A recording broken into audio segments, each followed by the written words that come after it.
नमस्कार, ठाकूर मसाले चॅनलमध्ये तुमचं खूप खूप स्वागत आहे।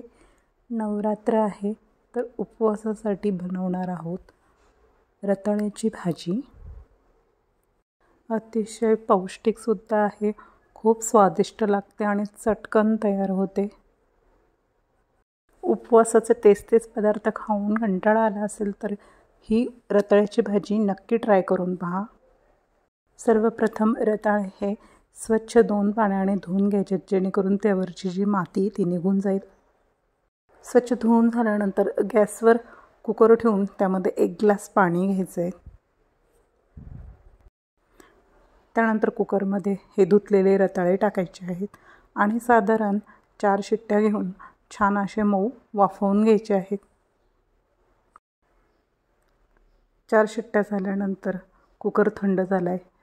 आता मी हे रताळे एका प्लेटमध्ये बाजूला काढून घेते आणि ते पूर्णपणे थंड होऊ द्यायचे आहेत। थंड झाल्यानंतर त्याची साल काढून घ्यायची आहे।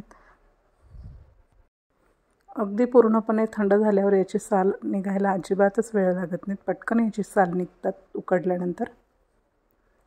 आणि अशा पद्धतीने त्याच्या चाकूच्या साहाय्याने फोडी करून घ्यायच्या आहेत। अशा मी फोडी करून घेतल्या आहेत। गॅसवर पॅन ठेवला आहे आणि त्यामध्ये घ्यायचं आहे तेल। या ठिकाणी मी व्रत उपवासासाठी करते म्हणून शेंगदाण्याचं तेल घेतलं आहे, त्याऐवजी साजूक तूपसुद्धा तुम्ही घेऊ शकतात। त्यानंतर घालायचं आहे थोडंसं जिरं, हिरव्या मिरचीचे तुकडे। हिरव्या मिरचीचं प्रमाण तुम्ही कमी जास्त तुमच्या आवडीनुसार करू शकता। मिरची छान 2-1 मिनटं परतून घ्यायची तेलामध्ये। त्यानंतर ह्या रताळ्याच्या फोडी टाकून घ्यायच्या आहेत। गॅसची फ्लेम मीडियम ठेवायची आहे आणि तेलामध्ये फोडी व्यवस्थित परतून घ्यायच्या आहे। अशा पद्धतीने चांगलं कलसून झालेलं आहे आणि आता यात घालायचं आहे चवीपुरतं मीठ। मीठही व्यवस्थित मिक्स करून घेऊ आणि आता यात घालायचं आहे 1 मोठा चमचा भरून शेंगदाण्याचं कूट। या ठिकाणी भाजलेले शेंगदाण्याचा कूट घातलेला आहे आणि बारीक चिरलेली कोथिंबीर घालायची आहे।